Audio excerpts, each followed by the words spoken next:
Hello friends, तो आज हम देखेंगे टीनेज क्रैकन मूवी, जहाँ एक लड़की को पता चलता है कि वो असल में एक जायंट क्रैकन है और उसे एक डेविल मरमेड से अपने टाउन को बचाना होगा। इसका एनिमेशन और स्टोरी एकदम नेक्स्ट लेवल की है, इसीलिए मूवी को पूरा जरूर देखिएगा। तो मूवी के शुरू में बताया जाता है कि समुद्र की गहराइयों में हजारों क्रैकन्स रहते हैं, जिन्हें अक्सर लोग मॉन्स्टर समझते थे, पर असल में वो सी लाइफ को प्रोटेक्ट करने वाले नोबल क्रीचर्स हैं, जो टाइम पड़ने पर समुद्र की मदद करने आते हैं। आगे हम ऐसी ही क्रैकन लड़की रूबी को देखते हैं, जो अपनी फैमिली के साथ एक टाउन में इंसानी रूप में रहती है। क्रैकन्स होने के बावजूद वो इंसानों के साथ फिट होने की कोशिश कर रहे थे, ताकि उन पर किसी को शक न हो। उसकी मॉम एक्टा एक रियल एस्टेट एजेंट का काम करती थी और उसके पिता आर्थर एक आर्टिस्ट का।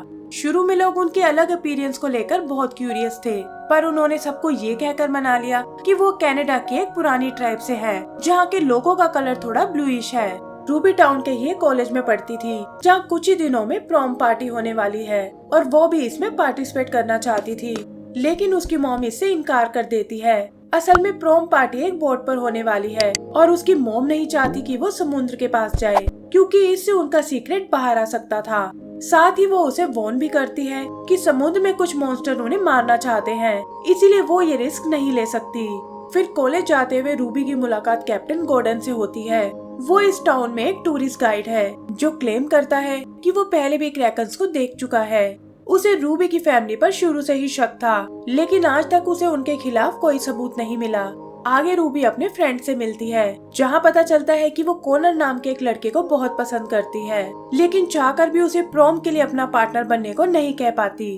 फिर अपने दोस्तों के कहने पर वो हिम्मत करके उससे बात करने जाती है, पर एक एक्सीडेंट के कारण कॉनर समुद्र में जा गिरता है। रूबी को समझ नहीं आता कि अब उसे कैसे बचाया जाए। उसकी मॉम ने उसे समुद्र में जाने से साफ मना किया था, लेकिन फिर वो हिम्मत करके कूद पड़ती है। वो कॉनर को बचाने ही वाली थी, पर तभी अचानक उसके हाथ ग्लो करने लगते हैं और एक क्रैकन के रूप में वो कॉनर को बचा लेती है। फिर अपने नॉर्मल रूप में वो कॉनर को चेक करने जाती है, जहाँ उसे पता चलता है कि कॉनर को बचाने का क्रेडिट चेल्सी नाम की एक नई लड़की ने ले लिया है। चेल्सी भी किसी को सच नहीं बताती और ऐसे शो करती है जैसे ये सब उसी ने किया हो। तभी रूबी के हाथ फिर से चमकने लगते हैं और घबरा कर वो लाइब्रेरी में चली जाती है। यहाँ उसका साइज फिर से बड़ा होने लगा था और देखते ही देखते वो एक जायंट क्रैकन में बदल जाती है। आवाज सुनकर लाइब्रेरियन वहाँ आती है और वो दोनों एक दूसरे को देखकर चीखने लगते हैं और रूबी बिल्डिंग तोड़कर बाहर निकल आती है। यहाँ गॉर्डन और चेल्सी के साथ साथ उसकी मॉम ने भी उसे देख लिया था, जो पास ही एक क्लाइंट को घर दिखा रही थी, और ये देखकर वो तुरंत उसके पास जाने लगती है। रास्ते में उसकी मॉम की मुलाकात अपने भाई ब्रिल से होती है और वो दोनों रूबी को बचाने निकल पड़ते हैं। वहीं रूबी किसी तरह छुपते हुए एक लाइट हाउस तक आ गई थी और तभी वो अपनी मॉम को आते हुए देखती है। उसकी मॉम उसे शांत रहने को बोलती है और कहती है कि डरने की कोई जरूरत नहीं है और जल्दी ही सब ठीक हो जाएगा। रूबी उनसे माफी मांगती है कि शायद उसे समुद्र में नहीं जाना चाहिए था, और उसके शांत होते ही उसका साइज फिर से नॉर्मल हो जाता है। रूबी को अभी भी इन सब के बारे में कोई आइडिया नहीं था और तब उसकी मॉम बताती है कि ये तुम्हारे समुद्र के पानी को छूने के कारण हुआ है, जिसने तुम्हें एक जायंट क्रैकन बना दिया। लेकिन डरने की कोई बात नहीं है, क्योंकि तुम्हारी तरह ये पावर मेरे अंदर भी है और ऐसा सिर्फ हमारी फैमिली की लेडीज ही कर सकती हैं। पर रूबी को ये सब बिल्कुल अच्छा नहीं लगता कि अगर उसके दोस्तों को पता चल गया तो वो उसे एक मॉन्स्टर समझेंगे और अब शायद वो एक नॉर्मल लाइफ नहीं जी पाएगी। इस पर मॉम उसे समझाती है कि जल्दी तुम इस ट्रांसफॉर्मेशन को कंट्रोल करने लगोगी, लेकिन तब तक तुम्हें समुद्र से दूर रहना होगा। यही ब्रिल एगाथा से कहता है कि तुम्हें एक बार मॉम से बात कर लेनी चाहिए, क्योंकि वो इस वक्त रूबी की मदद कर सकती है। लेकिन एगाथा कहती है कि रूबी को अपनी नानी से ज्यादा मेरी जरूरत है और टाइम आने पर मैं उसे सारा सच बता दूंगी। रूबी ने भी छुपकर सब सुन लिया था और वो समझ जाती है कि मॉम जरूर उससे कुछ छुपा रही है। सच जानने के लिए वो अंकल ब्रिल के पीछे जाती है, जहाँ उसे पता चलता है कि उसकी ग्रैंड माँ यानी नानी असल में क्रैकन क्वीन है और उसके सभी सवालों का जवाब भी वही दे सकती है। रूबी ग्रैंड माँ से मिलने का डिसाइड करती है और ब्रिल के रोकने के बावजूद भागकर सीधा समुद्र में कूद जाती है। ऐसा करते ही वो फिर से एक जायंट क्रैकन बन गई थी और ब्रिल के पास उसकी बात मानने के अलावा और कोई चारा नहीं होता। जल्दी ही वो लोग क्रैकन किंगडम में आते हैं और रूबी पहली बार अपनी ग्रैंड माँ से मिलती है। ग्रैंड माँ उसे देखकर बहुत खुश थी और कहती है कि मैं जानती थी कि तुम एक दिन यहाँ जरूर आओगी। फिर वो उसे वहाँ रहने वाले दूसरे क्रैकन से मिलवाती है और अनाउंस करती है कि मेरे पास रूबी ही यहाँ की नई क्वीन बनने वाली है। रूबी ये सुनकर नर्वस हो जाती है कि अभी मैं इसके लिए बिल्कुल तैयार नहीं हूँ। तब ग्रैंडमा बताती है कि दुनिया में बस 3 ही जायंट क्रैकन्स हैं और उनमें से एक तुम हो, इसीलिए अब तुम्हें अपनी रिस्पॉन्सिबिलिटीज को एक्सेप्ट करना चाहिए क्योंकि क्रैकन्स ये समुद्र के असली प्रोटेक्टर्स हैं। फिर वो उसे कुछ मॉन्स्टर्स दिखाती है जो समुद्र को अपने कब्जे में करना चाहते थे और इनमें सबसे खतरनाक थी मरमेड्स जो क्रैकन्स की जानी दुश्मन है। वैसे तो क्रैकन्स को मरमेड से कोई खतरा नहीं था, लेकिन फिर उनकी क्वीन नेरिसा ने कहीं से एक ट्राइडेंट हासिल कर लिया जो इतना पावरफुल था कि क्रैकन्स भी उसके सामने नहीं टिक सकते थे। नेरिसा ने ट्राइडेंट लेकर उन पर अटैक कर दिया जिसमें कि उनके काफी सारे साथी मारे गए और बाकियों का भी वही हाल होने वाला था। लेकिन एगाथा ने हिम्मत बिल्कुल नहीं हारी और आखिरकार ट्राइडेंट को नेरिसा के हाथों से दूर कर दिया। उन्हें लगा कि वो शायद इसे मरमेड्स को हमेशा के लिए खत्म कर देगी, लेकिन एगाथा ने ऐसा कुछ नहीं किया। वो ट्राइडेंट के साथ इस किंगडम और अपने लोगों को छोड़कर दूर चली गई और तब से इंसानों के बीच रूप बदल कर रह रही है। ये कहकर ग्रैंड माँ उसे फिर से समझाती है कि तुम्हें अपनी मॉम के जैसी गलती नहीं करनी चाहिए और तुम्हारी जगह इंसानों की बजाय अपने लोगों के बीच है। लेकिन रूबी कहती है कि वो एक नॉर्मल लाइफ जीना चाहती है और यहाँ तो बस अपना सच जाने आई थी। ग्रैंडमा उसे बिल्कुल फोर्स नहीं करती और बस इतना कहती है कि समुद्र के बुलाने पर तुम खुद को नहीं रोक पाओगी। फिर वापस जाते हुए रूबी अचानक से एक ट्रैप में फंस जाती है जो असल में कैप्टन गॉर्डन ने लगाया था ताकि वो लोगों को क्रैकन्स के होने का सबूत दे सके। बहुत कोशिश करने पर भी रूबी खुद को फ्री नहीं कर पाती, लेकिन फिर अचानक कोई उसके सारे ट्रैप्स काट देता है और वो देखती है कि ये तो वो नई लड़की चेल्सी है। यहाँ पता चलता है कि चेल्सी असल में एक मरमेड है। वो काफी टाइम से रूबी को फॉलो कर रही थी और चाहती है कि वो उसकी बेस्ट फ्रेंड बन जाए, पर रूबी उसमें कोई इंटरेस्ट नहीं दिखाती और ये कहकर चली जाती है कि काश ये दिन उसकी लाइफ में आया ही ना होता। वो एक बार फिर पहले की तरह नॉर्मल होकर जीना चाहती थी, लेकिन जैसे ही वो कॉलेज में आती है उसके दोस्त उसे वो वायरल वीडियो दिखाते हैं जिसमें गॉर्डन ने उस क्रैकन को कैप्चर किया था और जल्द ही ये वीडियो हर तरफ फैल जाती है। रूबी इस बारे में चेल्सी से बात करती है। वो पूछती है कि मैं सालों से यहाँ फिट होने की कोशिश कर रही हूँ और तुमने आते ही भला ये सब कैसे कर लिया। तब चेल्सी कहती है कि तुम्हें एक डे आउट की जरूरत है ताकि अपनी टेंशन से छुटकारा पा सको और ये कहकर वो उसे समुद्र में ले जाती है। वहाँ वो दोनों खूब मस्ती करते हैं और रूबी को भी चेल्सी का साथ अच्छा लगने लगता है। फिर रूबी पूछती है कि आखिर तुम इंसानों के बीच क्या कर रही हो, जिस पर चेल्सी कहती है कि ट्राइडेंट की वॉर के बाद से सभी मरमेड छुप कर रह रही थी, लेकिन वो इसे और बर्दाश्त नहीं कर पाई, इसीलिए वहाँ से भागकर इंसानों की दुनिया में आ गई ताकि अपने लिए कुछ दोस्त बना सके।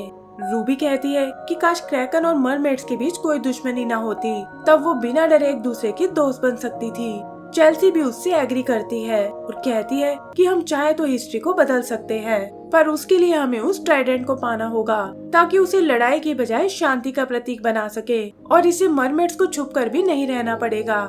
रूबी को भी ये आइडिया बहुत अमेजिंग लगता है क्योंकि फिर उसे क्रैकन क्वीन बनने की कोई जरूरत नहीं होगी और वो आराम से अपनी लाइफ टाउन में गुजार सकती है।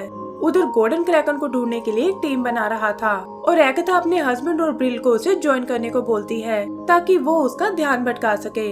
गॉर्डन के पास भी कोई ऑप्शन नहीं होता क्योंकि टाउन से उसे ज्वाइन करने कोई नहीं आया था, इसीलिए उसे उन लोगों को अपनी टीम में लेना पड़ता है। वहीं चेल्सी रूबी को लेकर एक अजीब सी जगह आती है और बताती है कि ये समुद्र का एनर्जी सोर्स है और तुम्हारी मॉम ने उस ट्राइडेंट को यहीं छुपाया है।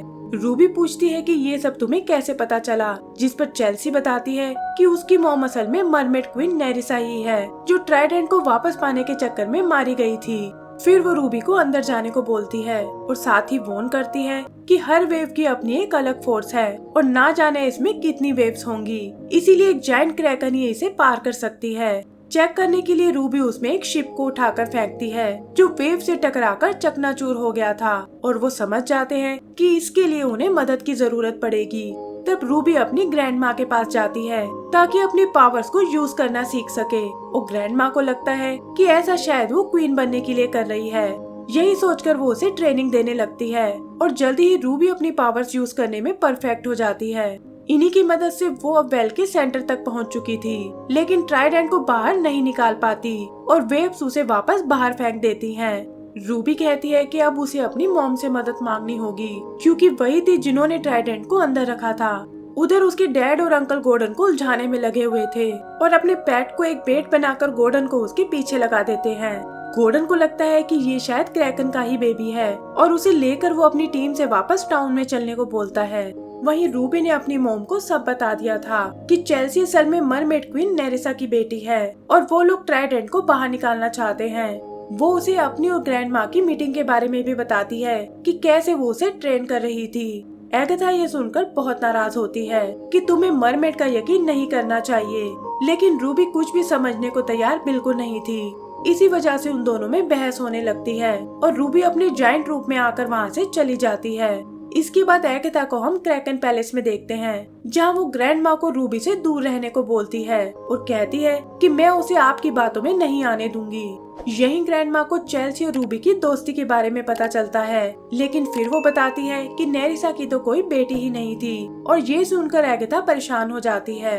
वहीं रूबी वेल में आकर एक बार फिर कोशिश करती है और इस बार उसने ट्राइडेंट को बाहर निकाल ही लिया था, लेकिन जैसे ही वो उसे चेल्सी को देती है उसका रूप बदलने लगता है और वो बताती है कि मैं ही मरमेड क्वीन नेरेसा हूँ जो अपना बदला लेने के लिए तुम्हें यूज कर रही थी। ये कहकर वो उस पर ट्राइडेंट से अटैक कर देती है और उसे चट्टानों में फंसाकर टाउन की ओर निकल जाती है।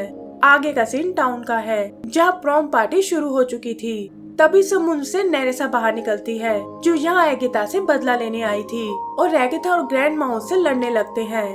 गॉर्डन को लगता है कि इन मॉन्स्टर्स को पकड़ने का अच्छा मौका है, लेकिन तब आर्थर उसे बताता है कि वो क्रैकन असल में उसी की फैमिली हैं और फिलहाल तो हमें उस मरमेड को रोकना होगा।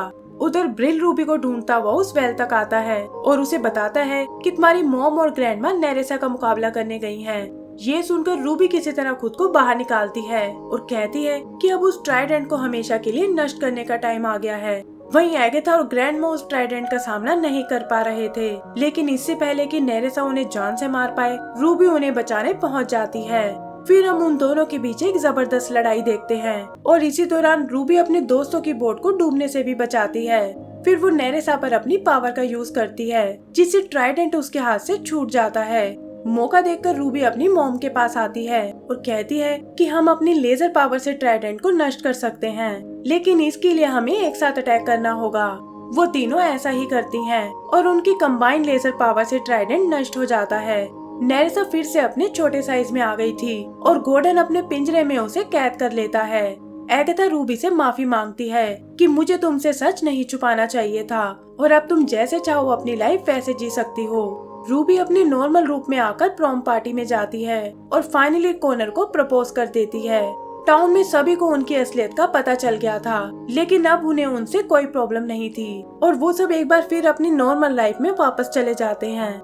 एंड सीन में हम रूबी को समुद्र में जाते हुए देखते हैं, क्योंकि अब वो यहाँ की नई प्रोटेक्टर थी और इसी के साथ हमारी ये मूवी खत्म हो जाती है। तो दोस्तों, अगर आपको ये मूवी पसंद आई हो तो प्लीज हमें लाइक एंड सब्सक्राइब करना ना भूलें। Thank you.